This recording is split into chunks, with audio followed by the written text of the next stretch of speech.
آج کا عنوان ہے خاندانی اختلافات۔ آپس کے جو نا اتفاقی ہے، چاہے میاں بیوی کا ہو، بیٹا بیٹا کا ہو، بھائی بھائی کا ہو یا ماں باپ کا ہو، سب کے مین وجہ لڑائی کیا ہے؟ جہالت۔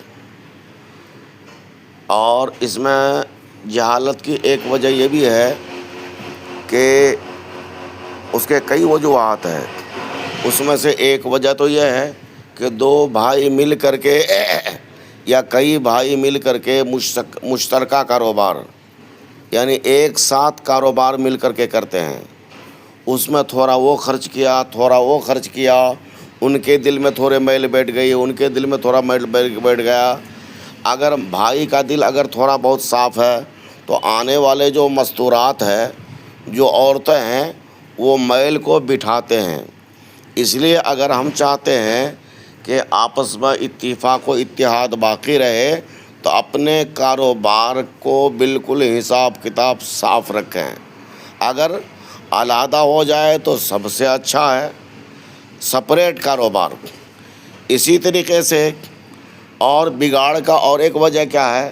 میراث کا مال جلدی تقسیم نہ کرنا۔ ماں کا انتقال ہو گئے یا باپ کا انتقال ہو گیا، ان کے جو بچے ہوئے مال ہے ان کے اولاد میں تقسیم کرنا، جتنا جلد ہو سکے تقسیم کر لیں۔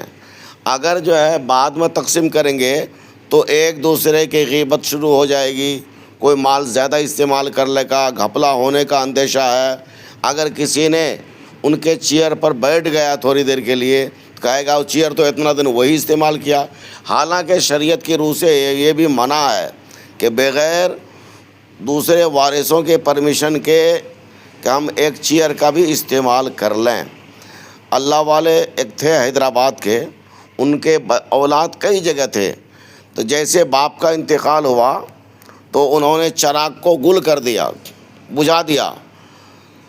لوگوں نے پوچھا کہ بھائی انتقال ہوا، گھر اندھیرا ہے، تو وجہ کیا ہے اس کی؟ کہا کہ دیکھو ہمارے والد جب تک زندہ تھے تب تک تو جو ہے یہ مال وہ استعمال کر رہے تھے، ان کے لیے درست تھا۔ اب ہمارے والد کا انتقال ہو گیا، لہٰذا یہ میٹر یا یہ چراغ میں جو تیل ہے، یہ تیل بھی ہمارے سب بھائی بہنوں کا ہے، تو بغیر ان کے پرمیشن کے ہم کیسے جلا دیں؟